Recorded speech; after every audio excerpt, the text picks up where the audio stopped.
नमस्कार, मैं श्यामगिरी। आज के कार्यक्रम में आप सभी दर्शकों का स्वागत है। सुप्रीम कोर्ट से लेकर के संसद तक घुटनों पर आई सरकार। राहुल गांधी की हुंकार मोदी का पता ही नहीं चला, गायब से हो गए हैं। और एसआईआर जो चुनाव आयोग का है, एसआईआर पर सुप्रीम कोर्ट का क्या होगा फैसला, यह देखना बड़ी दिलचस्प होगा। लेकिन लोकसभा के विपक्ष के उपनेता गौरव गोगोई ने यह कह दिया, राजनाथ सिंह से पूछ लिया कि पीओके क्यों नहीं लिया, क्यों रोकी जंग ऑपरेशन सिंदूर। उपनेता के तौर पर गौरव गोगोई का स्पीच लोकसभा के अंदर बड़ी महत्वपूर्ण था, बहुत दिलचस्प था। कहते हैं ना कि बधिया बना देना। सरकार भागती रही और विपक्ष घेरता रहा। सरकार के पास बोलने के लिए कुछ नहीं था, झूठ के अलावा कुछ भी नहीं था। बीच बचाव कोई सेना के पीछे जाकर के कर ले रहा है, कोई स्पीकर के पीछे कर ले रहा है। अमित शाह भी बहुत लाचार नजर आए। लेकिन सुप्रीम कोर्ट के अंदर एसआईआर को लेकर के सुप्रीम कोर्ट उतना गंभीर अभी तक नजर नहीं आया है फिलहाल, जिसका संदेश शुभ नहीं जा रहा है। वह आने वाला वक्त बताएगा कि क्या होगा। लेकिन बिहार के अंदर एक बड़े भूचाल की नींव डाल देगा सुप्रीम कोर्ट ने, अगर सही जजमेंट नहीं दिया तो। क्योंकि चुनाव आयोग द्वारा किया जा रहा है एसआईआर, वह मोदी सरकार और चुनाव आयोग के लिए लेने के देने न पड़ जाए, यह संभव है। लेकिन एनडीए गठबंधन के सहयोगी घिर गए हैं बुरी तरह से ऑपरेशन सिंदूर पर। नीतीश कुमार की पार्टी से लल्लन सिंह, जो नीतीश कुमार से अलग दिखते हैं, नरेंद्र मोदी की चाटुकारिता कह लीजिए, या गोद में बैठे हुए बड़ाई कर रहे हैं, या दरबदल कर दिए। लल्लन सिंह के अलावा कोई बीच बचाव करता हुआ नजर नहीं आया। लल्लन सिंह ने यह दिखा दिया कि वह नीतीश कुमार के साथ नहीं है। लेकिन लल्लन सिंह अलग थलग हैं और सत्ता जाने का डर उन्हें सता रहा है कि जो चाटुकारिता कर रहे हैं और सत्ता चली गई तो लल्लन सिंह के राजनीतिक करियर पर फुल स्टॉप न लग जाए, इसके लिए लल्लन सिंह परेशान है। लेकिन चंद्रबाबू नायडू के 16 सांसद और बाकी सहयोगी नेता एनडीए गठबंधन के कोई भी मोदी सरकार के बचाव में नहीं आया। मोदी सरकार अलग थलग पड़ी हुई रही। सनत जयसूर्या कर्नाटक से सांसद हैं भारतीय जनता पार्टी के। सुप्रिया सुले इंडिया गठबंधन की एनसीपी शरद पवार की बेटी भी है, सांसद है। जो सर्वदलीय डेलीगेट गया था उसमें सुप्रिया सुले भी गई थी। सुप्रिया सुले ने सूर्या को ऐसा धोया कि मुंह छिपाते भागने लगे। अमित शाह संरक्षण मांगने लगे स्पीकर से। लेकिन एक चीज तो नजर आई, अमित शाह जो धमकी दे रहे थे या संरक्षण मांग रहे थे, उसमें धमकी ज्यादा, संरक्षण कम नजर आ रहा था। यह लग रहा था कि अगर स्पीकर ओम बिरला ने विपक्ष को नहीं संभाला तो जगदीप धनखड़ का ही अभी इस्तीफा हुआ है, ओम बिरला का भी इस्तीफा कभी भी हो सकता है। ओम बिरला का इस्तीफा कभी भी हो सकता है अगर उन्होंने विपक्ष को नहीं संभाला तो। और विपक्ष है कि मानता ही नहीं, धोता चला जा रहा है मोदी सरकार को। अब इस बीच जब चंद्रबाबू नायडू का कोई भी सांसद बीच बचाव मोदी सरकार का करता नजर नहीं आया, तो मोदी का साथ सब छोड़ते नजर आ रहे हैं।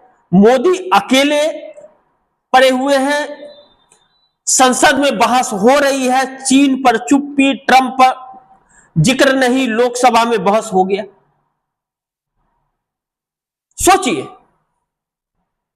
कि चीन, पाकिस्तान नहीं जंग लड़ रहा था, चीन लड़ रहा था पर्दे के पीछे से। पाकिस्तान एक मुखौटा था। ईरान के साथ हम खड़े नहीं हुए, इजराइल के साथ थे, मुंह की खानी पड़ी। ट्रंप 26वीं बार भी बोल दिया कि सीजफायर हमने कराया, और राजनाथ सिंह रक्षा मंत्री कह रहे गिड़गिड़ा रहे थे। अब गौरव गोगोई ने जो कहा, राजनाथ सिंह ने कहा कि हम क्षति पहुंचाने के लिए नहीं लड़ रहे थे, हम पीओके के लिए नहीं लड़ रहे थे, हम आतंकवाद के खिलाफ लड़ रहे थे। गौरव गोगोई ने कहा क्यों नहीं लड़े, लड़ना चाहिए था। क्यों नहीं पीओके के लिए लड़े, लड़ना चाहिए था। क्यों नहीं पाकिस्तान को क्षति पहुंचाने के लिए लड़े, लड़ना चाहिए था। क्यों नहीं लड़े, जवाब ही नहीं था। गौरव गोगोई ने कहा कि गृह मंत्री अमित शाह जम्मू कश्मीर के लेफ्टिनेंट गवर्नर मनोज सिन्हा के पीछे न छुपे, जिम्मेदारी लेनी पड़ेगी। अमित शाह का मुंह चोखा हो गया। अब इन सारे निष्कर्षों में दो प्रश्न बड़ी महत्वपूर्ण हैं कि सुप्रीम कोर्ट से लेकर के संसद तक घुटनों पर मोदी सरकार, और दूसरा कि एनडीए गठबंधन के सहयोगी घिर गए और मोदी का साथ छोड़ते हुए नजर आ रहे हैं। तो अगर हम सुप्रीम कोर्ट की चर्चा कर लें कि एसआईआर के मुद्दे पर सुप्रीम कोर्ट बार बार नसीहत जो दे रहा है चुनाव आयोग को कि Aadhaar card, voter card, PAN card और राशन कार्ड को आप जोड़िए, और चुनाव आयोग कह रहा है हम नहीं जोड़ेंगे, उस पर बात ही नहीं कर रहा है, अमल ही नहीं कर रहा है। और अब जो समय शुरू है 25 जुलाई के बाद 25 अगस्त तक, अब यह वक्त बिहार के जनता को डॉक्यूमेंट जमा करने का वक्त है। जो भी फिलोफोनता हो गया, चुनाव आयोग ने यह कह दिया कि 98% मतदाताओं को कवर कर लिया है, 98%। प्रक्रिया समाप्त हो गई।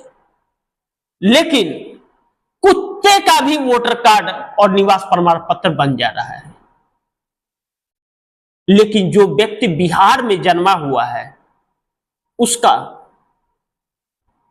उसको नागरिकता साबित करना पड़ रहा है, वह बिहार का नागरिक नहीं है, इस देश का और बिहार का मतदाता नहीं है। यह चुनाव आयोग कह रहा है, मैं नहीं कह रहा हूं। चुनाव आयोग के अनुसार 71 लाख लोगों के नाम अभी तक कट गए हैं। आंकड़े बहुत चौंकाने वाले हैं, जिस पर हम लोग आने वाले वक्त में चर्चा भी हम लोग करेंगे। लेकिन अब रिएक्शन क्या होगा सुप्रीम कोर्ट के फैसले के बाद, और जब 25 अगस्त को या 1 सितंबर को सूची जारी होगी और करोड़ों लोगों के नाम कटेंगे, तो वह करोड़ों लोगों को क्या चुनाव आयोग या मोदी सरकार संभाल पाएगी या बिहार सरकार, यह बड़ी महत्वपूर्ण है। लेकिन दूसरी तरफ एसआईआर के मुद्दे पर पार्लियामेंट के अंदर हंगामा है। एसआईआर पर चर्चा चाहता है इंडिया गठबंधन लोकसभा के अंदर, और मोदी सरकार भाग रही है। लेकिन विपक्ष मोदी सरकार को भागने नहीं दे रही, बार बार बैकफुट पर लेकर के आ रही है। ऐसे में ऑपरेशन सिंदूर पर चर्चा हुआ पार्लियामेंट के अंदर, और चर्चे में जो कुटाई हुई एनडीए गठबंधन सरकार कह लीजिए, मोदी सरकार कह लीजिए, मोदी सरकार की लाचारी, बेवसी साफ नजर आई, साफ नजर आई। लेकिन जो बड़ी महत्वपूर्ण घटना घटी लोकसभा के अंदर, वह दिलचस्प था। एनडीए गठबंधन के घटक दल जितने थे, सहयोगी कह लीजिए, सहयोगी, वह अपने आप को फंसे हुए, घिरे हुए नजर आए लोकसभा के अंदर ऑपरेशन सिंदूर की चर्चा पर। वह मोदी का बचाव नहीं कर पा रहे थे। पिछले कई कार्यक्रमों में मैंने आप दर्शकों को यह बताया था कि एनडीए गठबंधन के घटक दल ही मोदी के बचाव में नहीं है, और चिराग पासवान के 38 नेताओं के सामूहिक इस्तीफे के बाद तो चिराग पासवान या एनडीए गठबंधन के अंदर एक घबराहट सी मची हुई है, और नीतीश कुमार के जो सांसद विधायक ही बयानबाजी मोदी के खिलाफ दे रहे हैं, वह बहुत दूर तक बातें जा रही हैं। नीतीश कुमार की लाचारी हो सकती है मोदी के साथ रहना, ललन सिंह की लाचारी है, बेवसी है कि मोदी की गोद में बैठना, संजय झा कार्यकारिणी अध्यक्ष जो नीतीश कुमार की पार्टी के हैं, उनकी बेवसी है चूंकि वह आरएसएस से आते हैं और भाजपा में थे, भाजपा ने उसमें स्लीपर सेल के तौर पर बिठाया है, ऐसा लोग कहते हैं, क्योंकि वो भाजपा के ही गुणगान हमेशा गाते रहते हैं।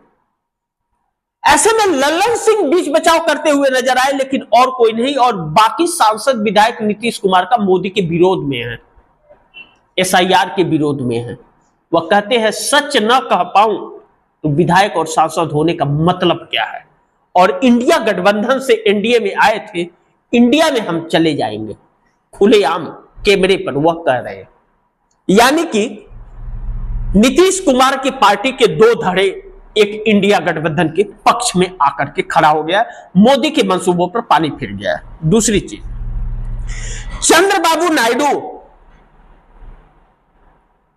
के 16 सांसदों में एक ने भी मोदी के बचाव में कुछ भी नहीं बोला। यानी कि चंद्रबाबू नायडू मोदी के साथ नहीं खड़े हैं। सीधा संदेश है, खुल्लम खुल्ला, चंद्रबाबू नायडू साथ रह करके भी साथ नहीं है। यानी कि नरेंद्र मोदी फंसे हैं तो चंद्रबाबू नायडू उनको बचाएंगे नहीं, यह साफ है, साफ है। 26वीं बार ट्रंप ने बोला है कि सीजफायर हमने कराया। ऑपरेशन सिंदूर पर भी एक भी बयान मोदी सरकार के बचाव में चंद्रबाबू नायडू ने या उनके नेताओं ने नहीं दिया। और चंद्रबाबू नायडू के पिछले दिनों जो तेवर थे, वह तेवर एनडीए गठबंधन में रहने का संकेत और संदेश नहीं देता है।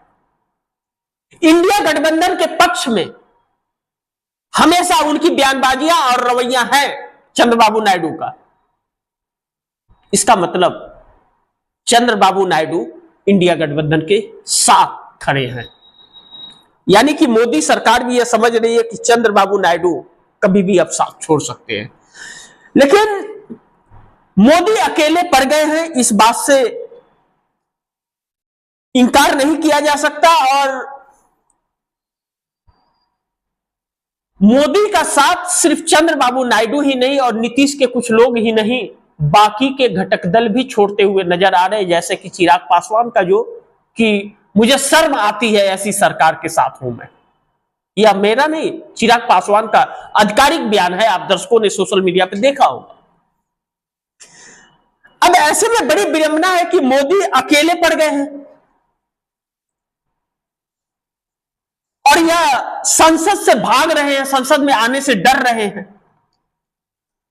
जनता उनके साथ खड़ी नहीं है, सारा पोल पट्टी खुल गया है, ढोल फूट गया है, और विपक्ष बार बार कह रहा है कि चीन पर चुप्पी, ट्रंप पर जिक्र नहीं, तो लोकसभा में बहस किस पर करें। राहुल गांधी ने पहले ही कह दिया कि ट्रंप कौन होता है बोलने वाला हमारे देश के बीच में, और चीन पर आप क्यों हैं चुप, और लोकसभा से क्यों भाग रहे हैं मोदी। एक विडंबना है, एक ऐसी तस्वीर देश के सामने आ गई है, इतनी लाचार, बेवस, कमजोर प्रधानमंत्री और सरकार इस देश को मिला है कि इस देश ने कभी कल्पना नहीं किया था। गौरव गोगोई और इंडिया गठबंधन ने तो बहुत कुछ बोल दिया कि विष्णु का अवतार, 56 इंच का सीना, अड़ाने फड़ाने डंका बजने वाला सब फट गया, ढोल फूट गया। राहुल गांधी ने सच कहा था, मोदी मतलब कुछ भी नहीं, मीडिया का बनाया हुआ एक हवा है। बाकी आप दर्शक क्या सोचते हैं, आप दर्शक अपने कमेंट में राय जरूर दीजिएगा, और गुजारिश है कि इस खबर को ज्यादा से ज्यादा लोगों को शेयर करें कि लोगों को सच्चाई पता चले। और आपने अगर चैनल को सब्सक्राइब नहीं किया, चैनल को सब्सक्राइब कर लीजिए, अपने दोस्तों से भी कहिए चैनल को सब्सक्राइब करें, और नजरें लगातार बनाए रखिएगा। कहीं ऐसा ना हो कि रात को सोए और सुबह उठे तो पता चले कि मोदी सरकार गई काम से। संभव है, कभी भी सरकार गिर सकती है। तो इसी के साथ आप दर्शकों से इजाजत चाहूंगा, अगली खबर के साथ फिर होऊंगा हाजिर, तब तक के लिए नमस्कार। लेकिन इस खबर को शेयर कीजिए, अपने दोस्तों को भी कहिए शेयर करें, चैनल को सब्सक्राइब कीजिए और अपनी राय कमेंट में जरूर दीजिएगा। मिलते हैं फिर अगली खबर के साथ, तब तक के लिए नमस्कार।